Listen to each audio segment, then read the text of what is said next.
The Xanthrix Empire had ruled the outer spiral arm for 12,000 years. Their purple-skinned warriors stood 8 feet tall. Their ships blocked out the stars when they gathered in formation. Their name alone made lesser species surrender without a single shot fired. They had conquered 300 worlds and enslaved 200 species. They believed themselves to be the masters of all creation. When their scout ships found the small blue planet called Earth, they laughed at what they saw. The humans had barely reached their own moon. Their ships were slow and clumsy. Their weapons were weak compared to Xanthrix technology. Their bodies were soft and fragile, easily broken by the smallest violence. The Xanthrix High Council studied the reports and made their decision quickly. Earth would make a fine mining colony. The humans would make acceptable slaves. The invasion fleet assembled at the edge of the solar system. 300 warships, 5 million soldiers, enough firepower to crack a planet in half. Admiral Vexus commanded the assault fleet. He was young for a Xanthrix commander, only 400 years old, but he was cruel and efficient. He had conquered 17 worlds before Earth. He had killed millions without losing a single night of sleep. His reputation was built on absolute brutality and total success. The invasion lasted 3 days. On the first day, the Xanthrix destroyed every military installation on the planet. Nuclear missiles launched against them were swatted from the sky like insects. Fighter jets vanished in balls of fire. Aircraft carriers sank to the bottom of the oceans. The humans fought with everything they had, but everything they had meant nothing. On the second day, the Xanthrix landed ground forces. They marched through the great cities of Earth, burning and killing. Paris fell in 2 hours, New York in 3, Beijing held for almost 6 hours before the last defenders were overwhelmed. On the third day, the surviving humans surrendered. Admiral Vexus watched from his command ship as Earth burned below. He felt nothing but mild amusement at how easily these creatures had fallen. "Record this day," he told his officers, "the conquest of the humans, another primitive species brought under the glory of the Empire." His officers cheered. They drank bitter wine from golden cups. They celebrated another easy victory, just like all the others before it. In the ruins of a place once called Geneva, a young human woman named Sarah Chen crawled out from under a collapsed building. She was bleeding from a dozen cuts. Her left arm hung broken at her side, the bones showing through torn skin. Around her lay the bodies of her family, her friends, her entire world. The building had been a hospital. Sarah had worked there as a nurse. When the Xanthrix beam struck, she had been holding her mother's hand in the recovery room. Now her mother was dead, buried under tons of concrete and steel. Sarah looked up at the sky. The Xanthrix ships hung there like metal moons, dark against the smoke-filled clouds. One of them had fired the beam that destroyed her city. One of them carried Admiral Vexus, though she did not know his name yet. Sarah Chen made a promise that day. She whispered it through cracked lips to the burning sky. "I will find you, I will learn your name, and I will make you pay. It does not matter how long it takes. I will wait forever if I must." The universe did not care about the promise of one broken human woman. The Xanthrix certainly did not care. They had heard such promises before from 1,000 conquered worlds. Empty words from broken people. They meant nothing. But humans were different. The Xanthrix would learn this in time. 50 years passed. The human population on Earth had been reduced from 8 billion to 500 million. The rest had died in the invasion and the camps that followed, in the mines and factories where humans were worked until they collapsed. They dug up precious metals for the Empire. They built weapons they would never use. They lived in camps surrounded by electric fences and armed guards, sleeping in bunks stacked 3 high, eating food that was barely enough to keep them alive.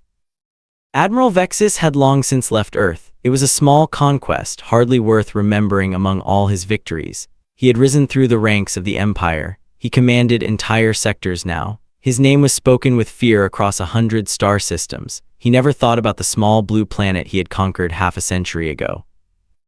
Sarah Chen was 73 years old. Her hair had turned white. Her broken arm had healed badly and still caused her pain on cold nights. She walked with a limp from an injury she had suffered in the mines, but she was alive. More importantly, she had been watching, learning, planning.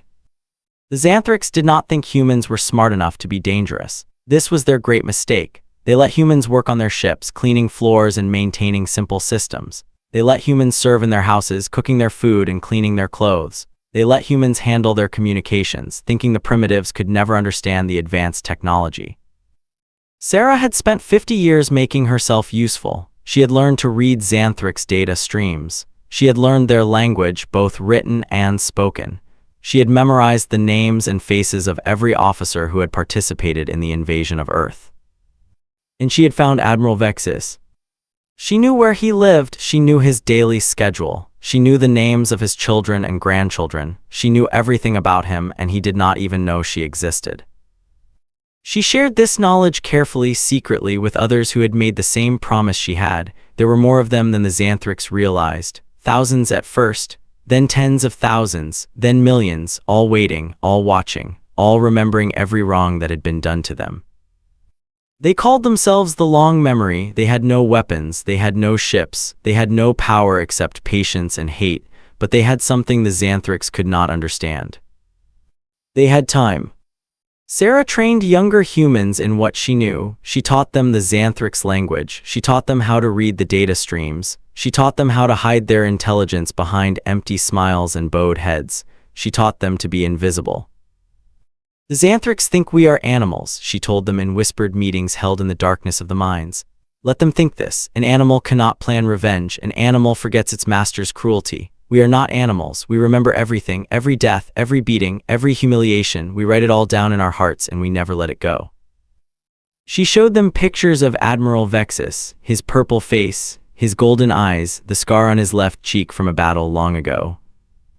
This is the one who destroyed Geneva. This is the one who killed my family. He thinks he is safe in his palace. He thinks he is powerful beyond challenge. He thinks we are nothing but tools to be used and thrown away. She smiled, and there was nothing warm in it. He is wrong, and someday he will understand just how wrong he was. Sarah Chen died at age 91. She passed away in her sleep in a small room in a labor camp on the outskirts of what had once been Berlin. She never saw Admiral Vexus again. She never got her revenge. But she had planted seeds. Her children continued her work, and their children after them, and their children after them. Another 100 years passed. The humans on Earth had changed. On the surface, they were still obedient slaves. They still bowed when Xanthrix walked past. They still worked in the mines and factories. They still died when their masters decided they should die. But underneath this surface, something dark was growing. Every human child learned the stories. From the moment they could understand words, they learned about the invasion. They learned about the cities that burned. They learned about the billions who died. They learned the names of the Xanthrix officers who had led the attack. Admiral Vexus, Captain Thrall, Commander Nexus, General Vorn. These names were passed down like prayers, like curses, like promises that could not be broken. Human children learned them before they learned to count. Human parents whispered them like bedtime stories. The Long Memory had grown into a web that covered the entire planet. They had members in every camp, every factory, every mine. They shared information through whispers and hidden signals. They watched the Xanthrix and learned their weaknesses. They studied every system, every protocol, every security measure. And they waited. A young man named James Chen was born 150 years after the invasion. He was the great-great-grandson of Sarah Chen, though he did not know this at first. His family had been careful to hide their lineage to protect the secret they carried. When he was 10 years old, his grandmother took him aside on his birthday. She led him to a hidden room beneath the floor of their barracks, a space no bigger than a closet. "You are old enough now to know the truth," she said. "You carry an old promise in your blood. Your ancestor made a vow on the day Geneva burned. She could not keep it. Neither could her children or her grandchildren. But someday someone in our family will." She showed him a picture of Admiral Vexus. The same picture Sarah had shown to her students a century ago, the purple face, the golden eyes, the scar.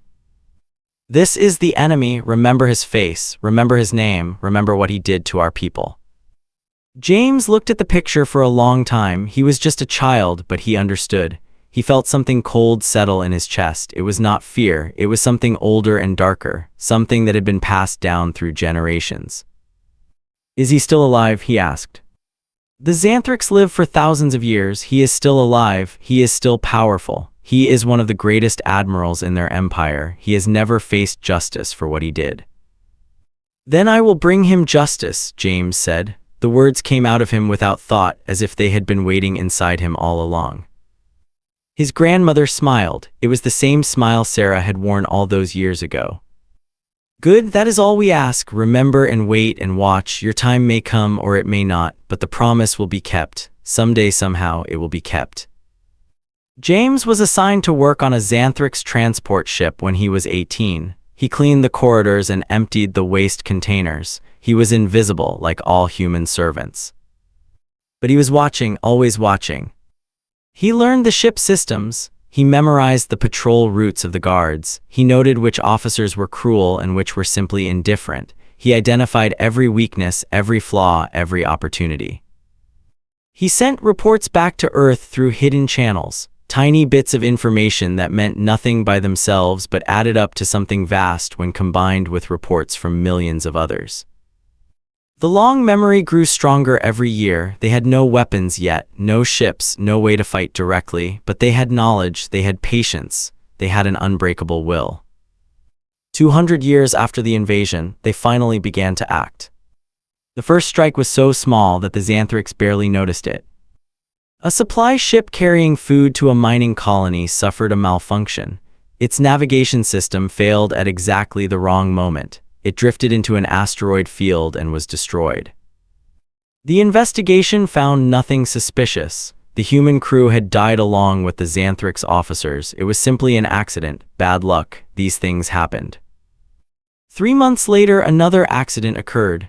A weapons factory on a Xanthrix colony world exploded. Faulty equipment, the inspectors said. A simple manufacturing defect that had gone unnoticed. 10,000 Xanthrix workers died. Then another accident and another and another. In the first year there were 12 incidents, all accidents, all untraceable, all involving systems that humans had access to. The Xanthrix High Council began to worry. Something is wrong, said Counselor Thrix. She was old and wise, one of the few who had lived long enough to see patterns that others missed. Too many accidents, too many failures. The probability of this many coincidences is essentially zero.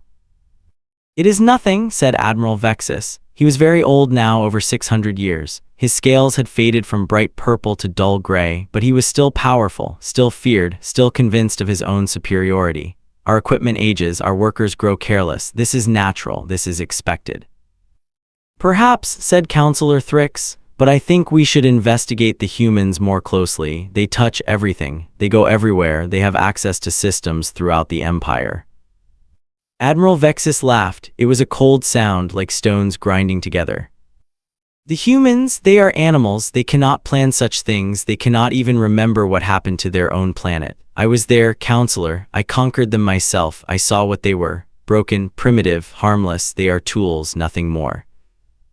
Perhaps you're right, said Counselor Thrix. But she was not convinced.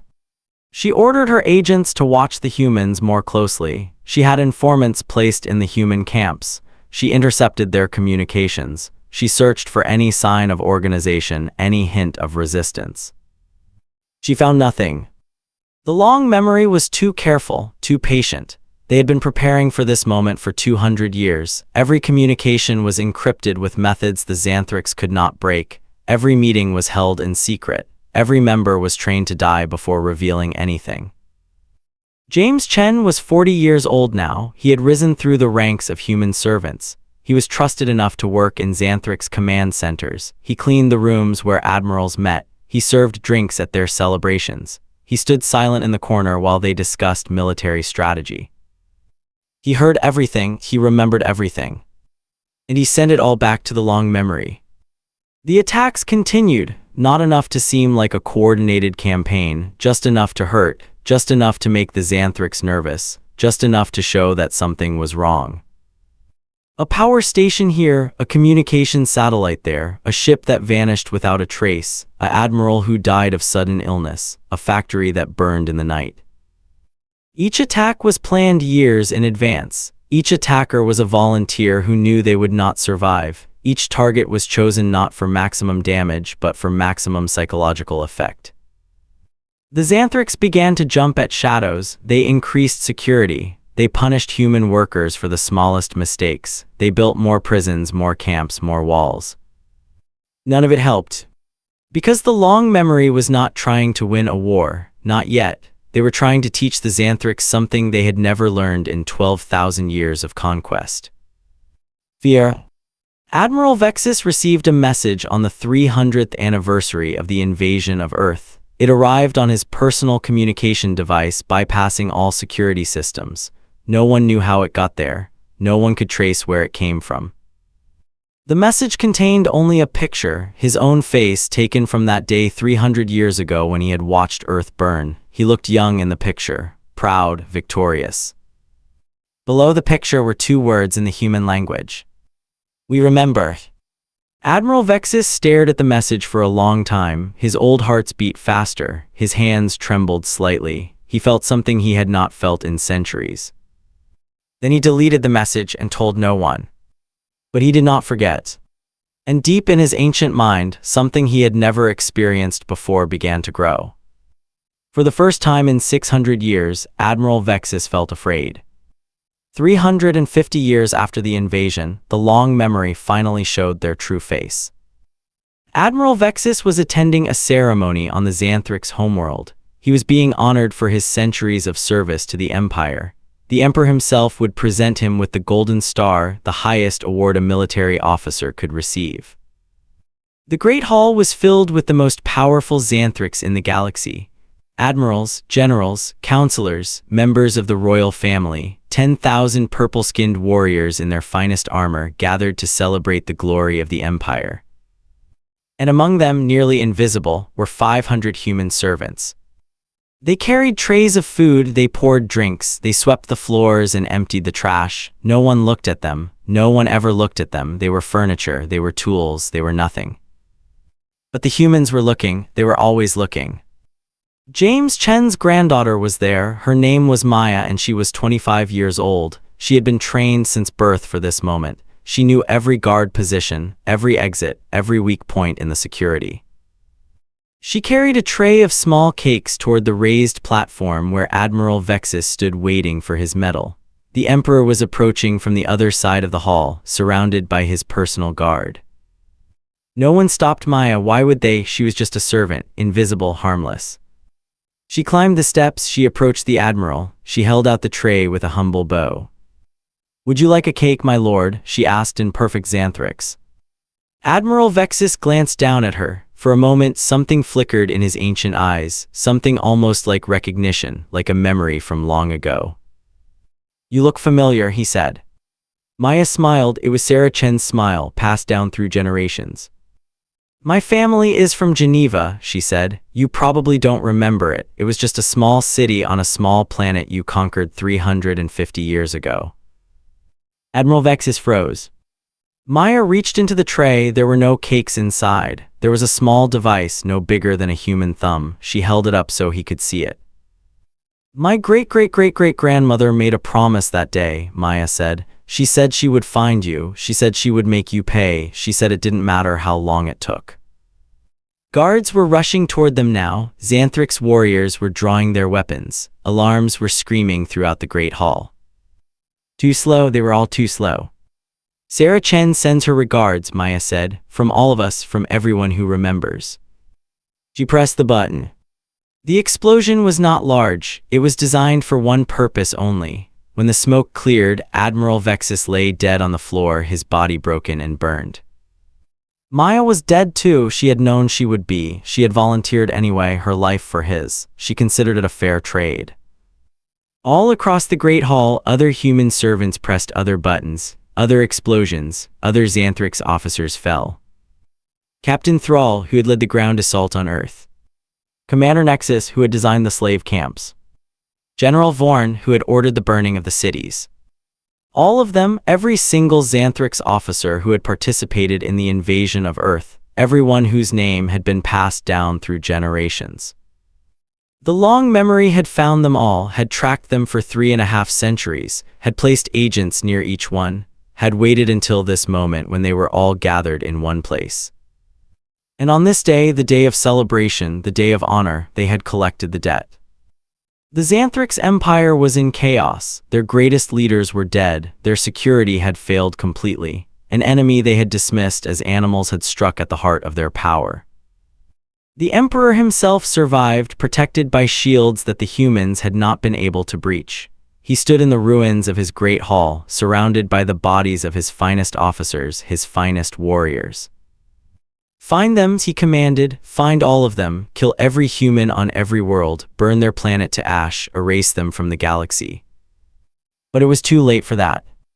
Because the humans were everywhere now, they had been spreading for 300 years, carried to every corner of the empire as slaves and servants. There were billions of them, and every single one remembered. The war that followed would last another 100 years.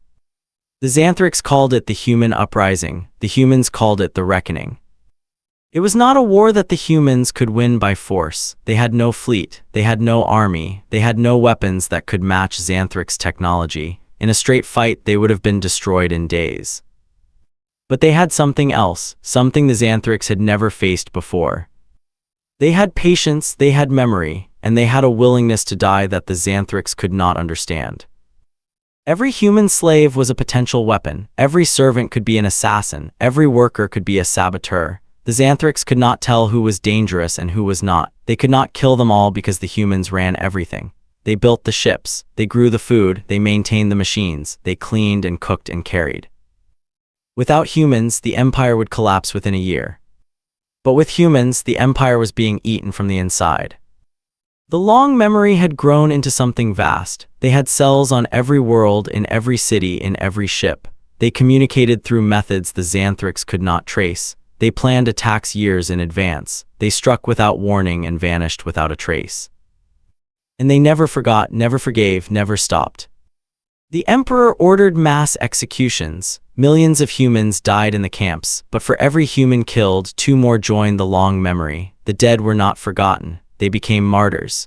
They became fuel for the fire that was burning the empire from within.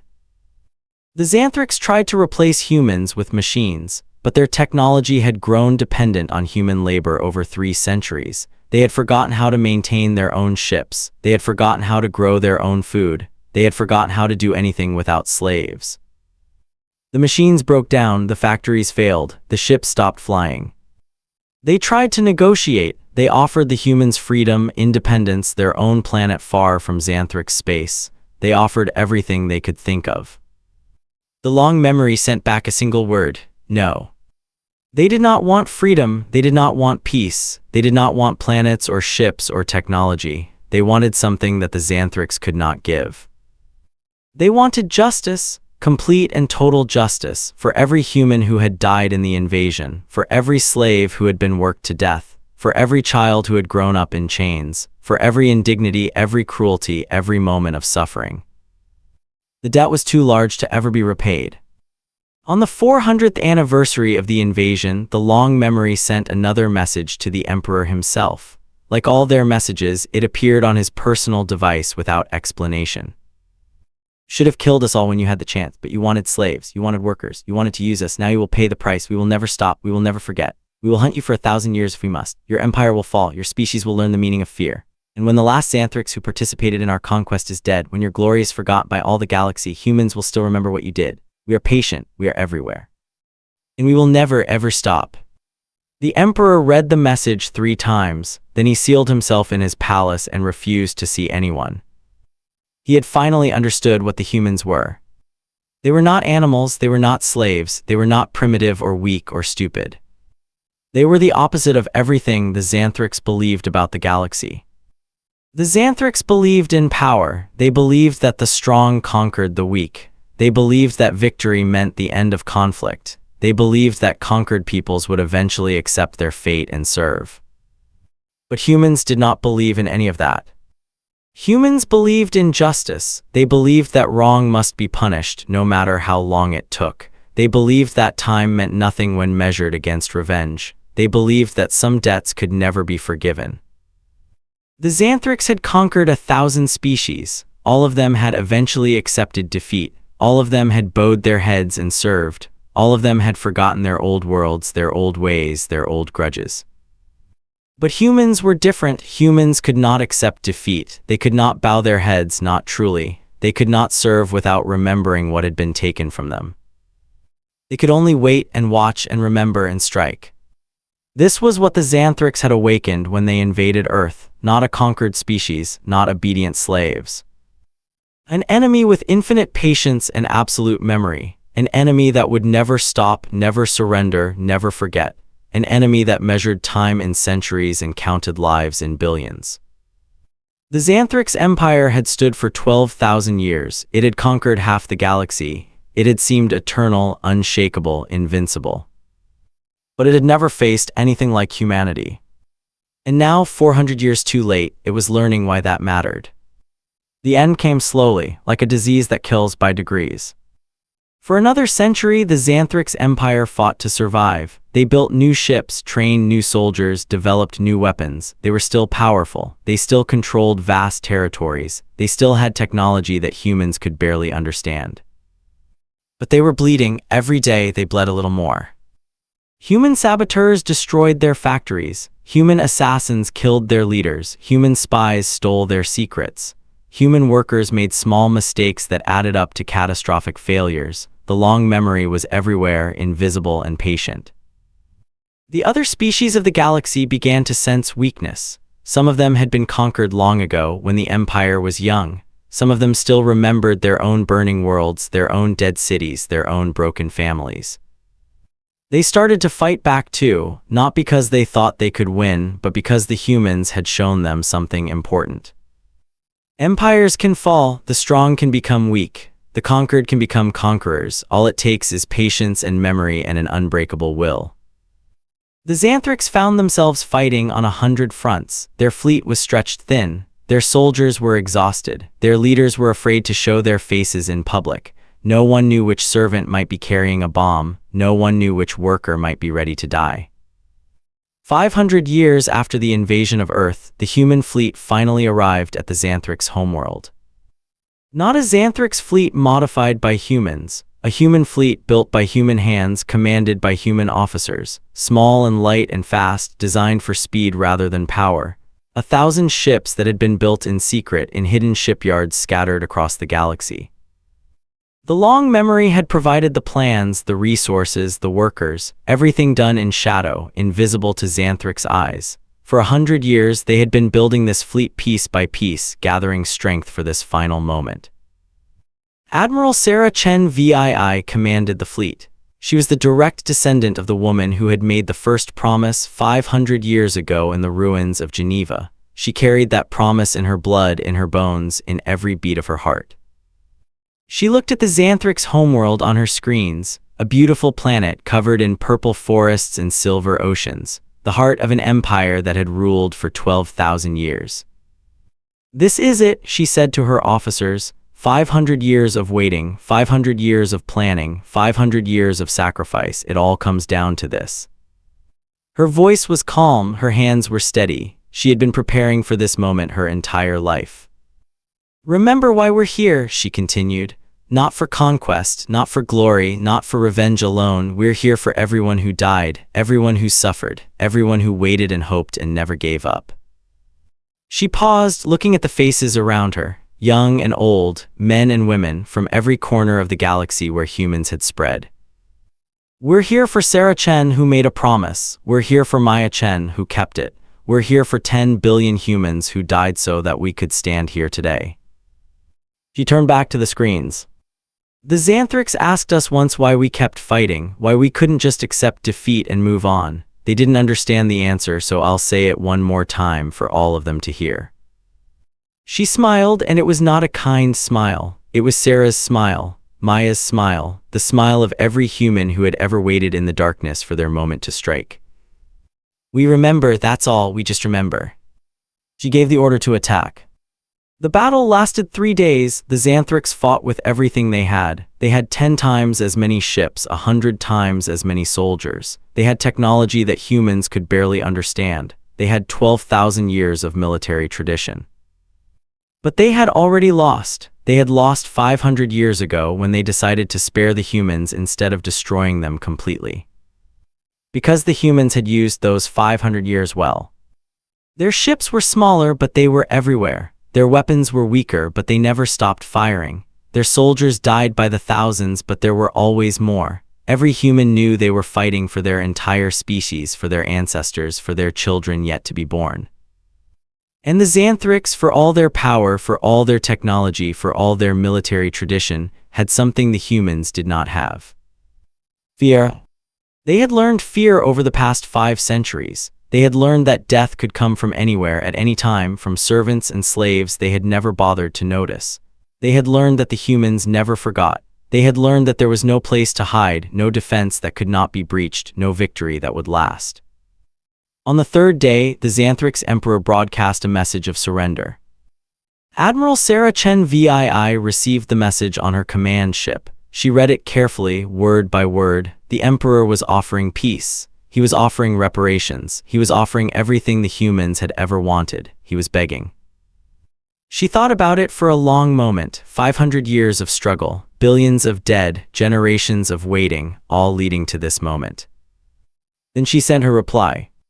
500 years ago you burned our world, you killed our people, you made us slaves, you thought we were animals, you thought we would forget. She paused. We did not forget, we will never forget, and we do not accept your surrender. The Emperor's response came quickly, desperate. Please, what do you want? We will give you anything, land, technology, ships, wealth beyond imagining, just tell us what you want. Admiral Chen's reply was simple. Justice. The battle resumed. It ended 12 hours later when the last Xanthrix warship was destroyed. The long memory had won. But they were not finished. For the next 50 years, humans hunted every Xanthrix across the galaxy, not for genocide, not for extinction, but for justice. Every Xanthrix who had participated in the conquest of Earth, every officer who had given orders, every soldier who had killed civilians, every bureaucrat who had designed the camps, every guard who had beaten prisoners, every captain who had fired on cities. All of them without exception, without mercy. Those who had not participated were spared. Those who had helped humans in secret were protected. Those who had been born after the invasion were left in peace. The humans were not monsters. They did not want to destroy an entire species. They just wanted everyone who was guilty to pay. And they did. The last surviving member of the invasion force was found hiding on a small moon at the edge of the galaxy. He was 800 years old, barely able to walk. He had changed his name, his appearance, his entire identity. He had hidden for 5.5 centuries. But the long memory found him anyway. They always found them. The human who knocked on his door was a young woman named Sarah. It was a common name among humans now, a name of honor, a name that meant something. Please, the old Xanthrix said when he saw her. It was so long ago, I was just following orders, I was just a soldier. Sarah looked at him, she felt no pity, no mercy, no hesitation.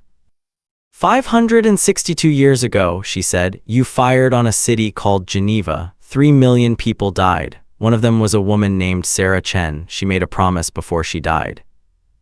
I don't remember, he whispered. We do, she said. She carried out the sentence. When it was done, she sent a message back to Earth, to the memorial that stood where Geneva once was, to the statue of a woman with a broken arm looking up at the sky.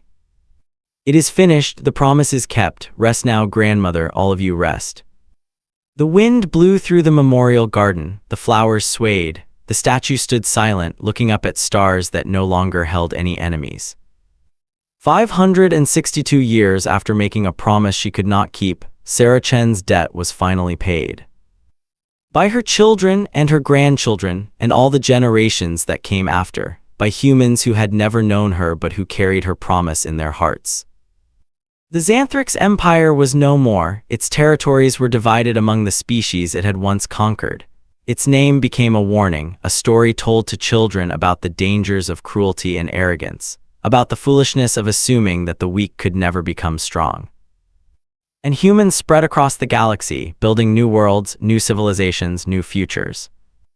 They remembered, of course, they always remembered. Memorials stood on every human world, listing the names of the dead, telling the story of the long vengeance.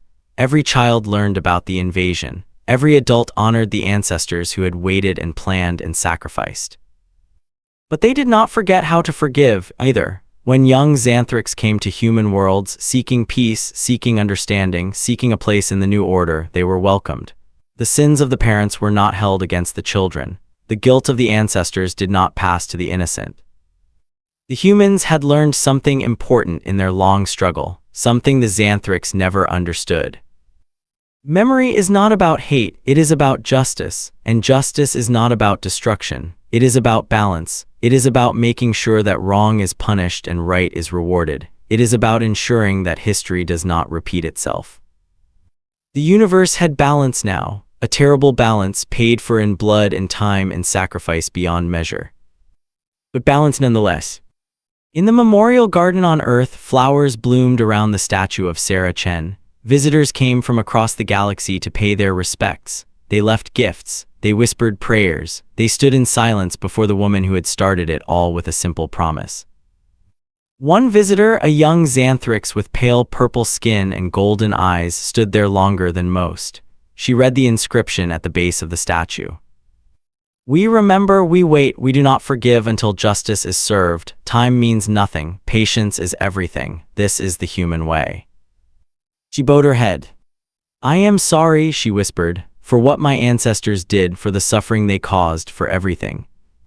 The wind blew, the flowers swayed, the statue stood silent. But somewhere, somehow, it seemed like the universe was listening. And perhaps finally starting to heal.